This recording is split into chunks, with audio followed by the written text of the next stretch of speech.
नमस्कार, मैं हूं इंद्रमोहन। फिलहाल भारत को लेकर ज़्यादातर खबरें आप ऐसी देख रहे होंगे जिसमें ये कहा जा रहा है कि भारत के जितने भी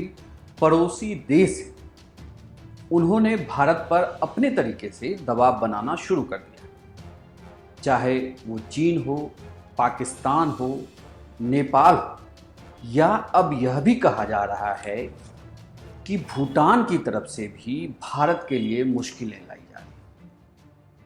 बड़ी खबर कल मीडिया के घराने में आपने देखी होगी कि मीडिया के एक बड़े वर्ग ने इस खबर को चलाया कि भूटान ने भारत का पानी रोक लिया है, जिसकी वजह से कई हजार किसान प्रदर्शन करने को मजबूर हैं। इस खबर को आपने कई वेबसाइटों पर भी देखा होगा, यहां तक कि कई अखबारों ने भी इस खबर को छापा। लेकिन इस खबर की सच्चाई कुछ और।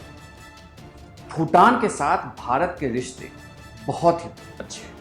और जब से प्रधानमंत्री नरेंद्र मोदी ने कमान संभाली है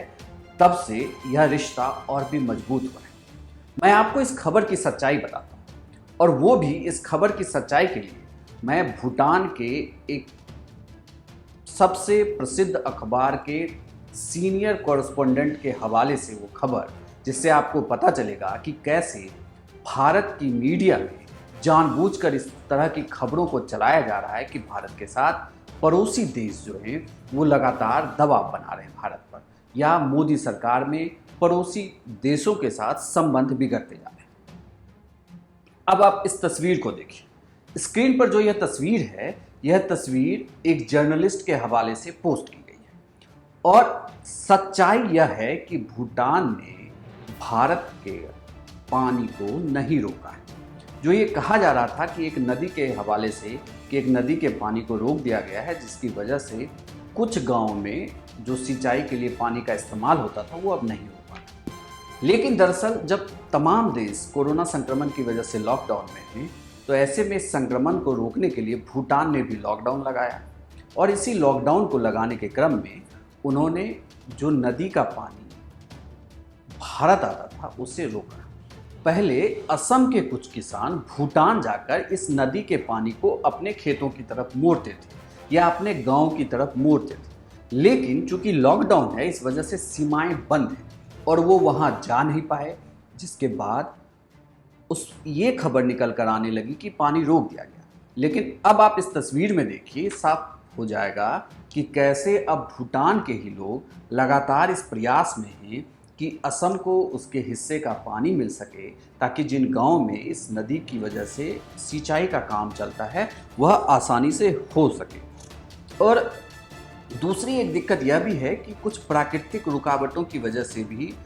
नदी की धारा दूसरी तरफ मुड़ गई है, जिसकी वजह से यह पानी आसानी से इन गाँव में सिंचाई के लिए उपलब्ध नहीं हो सका। इसी वजह से गांव वालों को भूटान जाना होता और वहां जाके उस नदी से रास्ता बना। हालांकि खबर यह भी आई कि कुछ गांव वालों ने प्रदर्शन भी किया है, लेकिन आपको ये बता दूं कि भूटान के समाचार पत्र के एडिटर हैं तेनसिंग लामसंग, उनके हवाले से यह खबर है कि भूटान की सरकार लगातार कोशिश कर रही है कि भारत के इन खेतों में इस नदी का पानी भेजा जा सके। तो जो भी मीडिया में यह खबर चल रही है उस खबर की सच्चाई हमने आपको बताई कि भूटान ने भारत का कोई भी पानी नहीं रोका है। जिस नदी का पानी भारत में असम के कुछ गांवों में आना था, जिसे सिंचाई का कार्य होना था, वह उसको सुचारू रूप से करने के लिए भूटान सरकार लगातार कोशिश कर रही है, लेकिन कुछ प्राकृतिक कारणों से और कुछ कोरोना संक्रमण की वजह से लॉकडाउन के कारणों से पानी गांव में नहीं पहुंच सका है। तो जो खबर यह आ रही थी कि भूटान ने पानी रोका है, तो भूटान सरकार ने पानी नहीं रोका है, बल्कि भूटान सरकार लगातार कोशिश कर रही है कि असम के इन गाँव में पानी जरूर पहुँचे। हम आगे भी कोशिश करेंगे कि उन खबरों की सच्चाई आपको बताएं जिसका सिर्फ एक ही हिस्सा आप जानते हैं और दूसरे हिस्से को आपको मीडिया का एक खास वर्ग दिखाता नहीं।